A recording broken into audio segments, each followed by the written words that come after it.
불륜녀가 된 고통. 그 남자들이 죽어서 당신이 얻은 게 뭘까? 지금 와서 달라지는 게 있나요?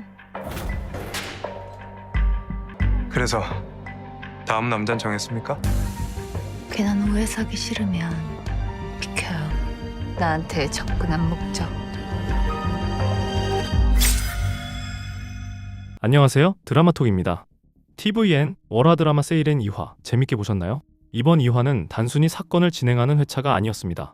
이 드라마가 어떤 구조로 움직이는지 그 패턴을 드러내는 회차였습니다. 그리고 그 패턴은 하나입니다.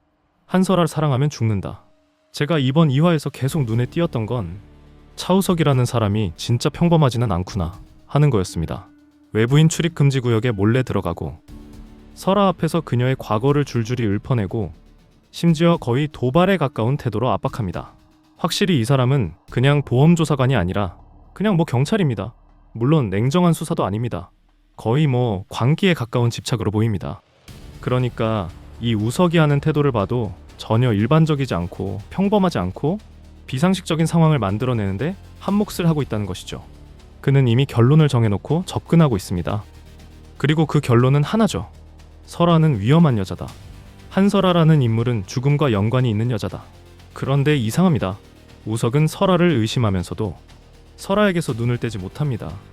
이건 단순한 수사 대상이 아닙니다. 끌림입니다. 그리고 이 드라마는 그 지점을 아주 교묘하게 보여줍니다. 특별히 이 작품에서는 반복되는 패턴을 대놓고 설명해주는데요. 사랑, 보험, 해약, 죽음. 이것은 어쩌면 이 드라마가 보여주는 가장 중요한 구조로도 보여지는데요. 일단 한설아라는 여자를 사랑하는 남자의 상황을 보면 설아를 사랑한다. 남자는 생명보험을 든다. 죽기 직전에 보험을 해약한다. 남자는 죽는다. 설아는 아무것도 얻지 못한다. 이게 벌써 세 번째입니다. 이건 우연이 아닙니다. 패턴입니다. 그런데 이 패턴이 흥미로운 건 설아는 보험금으로 이득을 본 적이 한 번도 없다는 점입니다. 만약 설아가 보험 사기를 치는 인물이라면 이건 너무 허술합니다. 보험을 들어놓고 죽기 직전에 해약한다? 이건 오히려 누군가가 보험 구조를 이용해 설아를 의심받게 만들고 있다는 느낌을 줍니다. 만약 진짜 설아가 범인이라면 그 이유는 분명할 것입니다. 한설아라는 여자는 돈에는 전혀 관심이 없는 여자다. 그녀는 오히려 자신을 사랑하는 남자의 생명에만 관심이 있는 것이겠죠. 그런데 그녀의 모습을 보면 계속 좀 뭔가 마음이 짠해집니다. 불쌍해 보입니다. 제가 이 작품을 보면서 계속 느꼈던 것은요. 분명 드라마 전개상 주인공인 한설아가 계속 등장을 하고는 있지만 정작 그녀에 대해서는 제대로 알 수 있는 것이 거의 없다는 점이었습니다. 자꾸만 줄타기를 하고 있으니 이게 정말 범인인지 피해자인지 알 수가 없어요. 그런데 이번 화에서 가장 소름 돋는 장면은 설아가 우석에게 매우 도발적으로 말한 부분입니다. 다음은 누구일까? 한설아를 사랑하게 될 남자? 이건 도발일까요? 아니면 경고일까요? 이 대사는 단순한 위협이 아닙니다. 설아는 이미 이 패턴을 알고 있다는 듯이 말합니다. 마치 이렇게 말하는 것 같습니다. 당신도 나를 사랑하게 되면 위험해질 거야. 이건 두 가지로 해석됩니다. 첫 번째는 설아가 진짜 위험한 존재라는 것이고요. 두 번째는 설아는 이미 이 구조의 희생자라는 자각을 한 것입니다. 물론 저는 아직까지는 개인적으로 두 번째 쪽이 더 강해 보입니다. 그렇다면 죽은 남자들은 정말 피해자였을까요? 여기서 중요한 질문이 하나 나옵니다.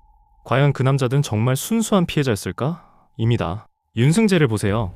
처음엔 설아를 사랑하는 약혼자처럼 보였습니다. 그런데 결국 김윤지와 관계가 있었던 정황이 드러납니다. 즉, 겉과 속이 달랐습니다. 그렇다면 그 이전 남자들은요? 혹시 모두 겉으로는 사랑, 속으로는 욕망과 계산이 있던 인물들이 아니었을까요? 이건 굉장히 중요한 지점입니다. 이 드라마가 만약 이런 구조라면 설아는 죽음을 부르는 여자가 아니라 욕망을 시험하는 여자일 수도 있습니다. 그리고 욕망이 드러난 남자들이 어떤 식으로든 파멸을 맞는 구조라면 그건 연쇄살인이 아니라 구조적 응징이 됩니다. 물론 이건 모두 가설이기는 하지만요. 계속 반복되는 이 사람의 패턴을 보면 단순 사고로 보기에는 너무 반복적이라는 것이죠. 그러니까 마치 한설아라는 인물은 욕망에 사로잡힌 더러운 인간을 심판하는 존재가 되는 것이죠. 자, 그렇다면 3화에서는 어떤 식의 전개가 진행될까요? 3화의 예고편을 보면 드디어 백준범이 본격적으로 등장하는데요. 그는 이미 설아에게 꽂혀 있습니다. 그리고 그가 했던 말, 이제야 준비가 끝났어. 널 가질 차례야. 이건 사랑이 아닙니다. 소유욕입니다. 설아를 사람으로 보는 게 아니라 획득해야 할 대상으로 봅니다. 그리고 이 드라마의 패턴대로라면 설아를 소유하려는 남자는 위험해지니까요. 이 평범하지 않은 사이코 백준범 역시 굉장히 위험한 상황에 이르지 않을까 싶은데요. 즉 그 말은 한설아의 다음 타겟이 백준범이라는 것입니다. 만약 진짜 그렇게 진행이 된다고 한다면 백준범은 어떤 식으로 한설아를 가지게 되고 어떤 식으로 비참한 최후를 맞이하게 될까요? 물론 이 과정에서 또 하나의 의심이 생깁니다. 혹시 이 죽음들은 설아를 보호하기 위한 누군가의 행동은 아닐까요? 설아를 사랑하는 누군가가 설아를 위협하는 남자를 제거하는 구조라면? 그렇다면 진짜 범인은 설아가 아니라 설아를 사랑하는 또 다른 존재일 가능성도 있습니다. 저는 사실 이러한 구조로 계속 진행이 되었다면 가장 유력한 살인범은 도은혁인 줄 알았거든요. 그런데 정작 이번 2화를 보면서 느낀 것은 도은혁은 그냥 진짜 순수한 설아의 친구였다는 점입니다. 그런데 그냥 순수한 친구라고 하기에는 너무 역할이 없어서 앞으로 도은혁이 도대체 뭘 보여줄 수 있을지 그게 좀 궁금하긴 합니다.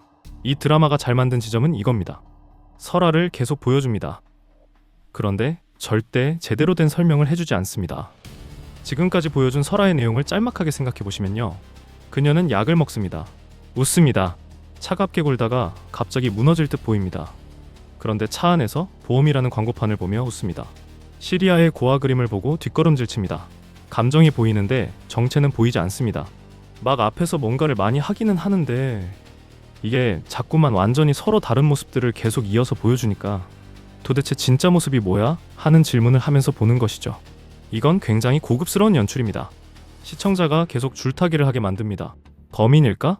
아닐까? 피해자일까? 조종자일까? 그리고 무엇보다 어떤 남자든 사로잡을 것 같은 분위기를 만듭니다. 이건 단순히 외모의 문제가 아니라 설아라는 인물이 가진 고독의 매력입니다. 상처는 사람을 끌리게 만듭니다. 그리고 이 드라마는 그 지점을 아주 잘 활용하고 있습니다. 그래서 이번 2화의 내용을 대략적으로 좀 정리해보면 한설아를 사랑했던 남자들의 정체가 드러났고 그들 모두 생명보험을 들었다가 죽기 직전에 보험이 해약되었다는 점, 그래서 한설아는 그 어떤 것도 가지지 못했다는 점, 보험 사기를 하는 사람들은 모두 돈을 노리고 하는데 정작 그 보험 사기를 할 것 같은 한설아는 그 어떤 돈도 받아내지 못했다는 점이 일반적이지 않은 것입니다. 이 상황에서 우석이의 돌직구 행동이 정말 막가파이고 끝까지 자신에 대해 말해주지 않는 한설아의 이야기가 이번 2화의 포인트입니다. 자, 그렇다면 3화 예고편에 대해서 한번 분석해 보겠습니다. 예고편의 시작은 한설아의 대사로 진행이 되는데요. 불륜녀가 된 고통, 약속한 대가를 해결해주지 않는 남자 라고 말하는데요. 왠지 이 말은 앞서 죽은 김윤지와 윤승재를 설명하는 것 같습니다. 여기까지만 들었을 때는 윤승재가 설아를 얻기 위해서 윤지를 이용하려고 한 것 같고 윤지는 윤승재를 사랑하면서 설아의 모든 것을 빼앗고자 하였으나 결국 승재가 윤지가 원하는 것을 들어주지 않았던 것은 아닐까 싶습니다. 그러니까 설아가 봤을 때는 김윤지고 윤승재고 모두 다 나쁜 사람이었던 것입니다. 여기서 우석은 계속 궁금한 것이 이거죠. 남자들이 죽어서 당신 곧 설아가 얻는 것이 뭘까? 입니다. 사실 일반적으로는 돈을 얻어야 하는 타이밍에 설아는 그 돈을 한 푼도 받지 못했으니 설아를 계속 추궁하기가 참 어려운 상황인 것입니다. 그런데 설아는 그걸 안다고 지금 와서 달라지는 게 있나요? 라며 우석에게 되묻는데요. 즉 이 말은 그들의 죽음으로 인하여 설아가 뭔가를 얻을 것이라는 거는 이 상황에서 아무런 의미가 없다는 것처럼 말하는 것 같습니다. 그리고 다음 장면에는 한설아와 우석이 어떤 비밀 공간에 들어가는 것 같은데 정확히 이곳에서 뭘 하려는 건지는 알 수가 없으나 이번 살인사건에 대해서 어떠한 정보들을 알 수 있는 곳이 아닐까 싶습니다. 그리고 바로 뒤에 드디어 백준범이 나오는데요. 표정을 보면 이미 한설아에게 매료가 되어서 정신을 잃은 한 남자의 모습처럼 보입니다. 확실히 다음 타겟으로는 부족함이 없는 남자의 모습입니다. 그런데 한설아는 자꾸만 자신에게 다가오는 우석에게 아주 무서우면서도 매혹적으로 우석을 유혹하는 것처럼 보이는데요. 한설아는 정체가 뭐죠? 나한테 접근한 목적이라고 말하면서 3화 예고편이 끝이 나는데 아마 세이렌 3화부터는 본격적으로 한설아의 반격을 보여주지 않을까? 자신을 끝까지 물고 놔주질 않는 우석이를 무섭게 유혹하는 장면들이 등장하면서 우석이를 흔들지는 않을까 하는 생각이 듭니다. 물론 이제 고작 2화밖에 안 되어서 많은 것을 보여주지 않는 것이 어쩌면 당연한 것이지만 이 드라마는 굉장히 궁금하게, 미스터리하게, 스릴리게 아주 잘 풀어내는 것 같습니다. 과연 드라마는 TVN이라는 생각이 듭니다. 종합적으로 평가를 해보면 TVN 월화 드라마 세일에는 단순 스릴러가 아닙니다. 이건 욕망과 상처, 그리고 누가 누구를 이용하는가에 대한 이야기입니다. 설아는 판무파탈일까요? 아니면 거대한 판 위에 놓인 말일까요? 3화에서는 백준범이 움직입니다. 그리고 저는 이게 단순한 삼각관계 전개가 아니라 설아를 사랑하는 순간 그 사람의 본성이 드러나는 구조가 될 가능성이 크다고 봅니다. 과연 다음은 누구일까요? 정말 설아를 사랑하면 죽는 걸까요? 아니면 설아를 이용하려는 사람이 죽는 걸까요? 이제 진짜 판이 열립니다. 여러분들의 생각은 어떠신가요? 댓글로 남겨주세요. 저는 다음 분석으로 돌아오겠습니다. 지금까지 드라마톡이었습니다.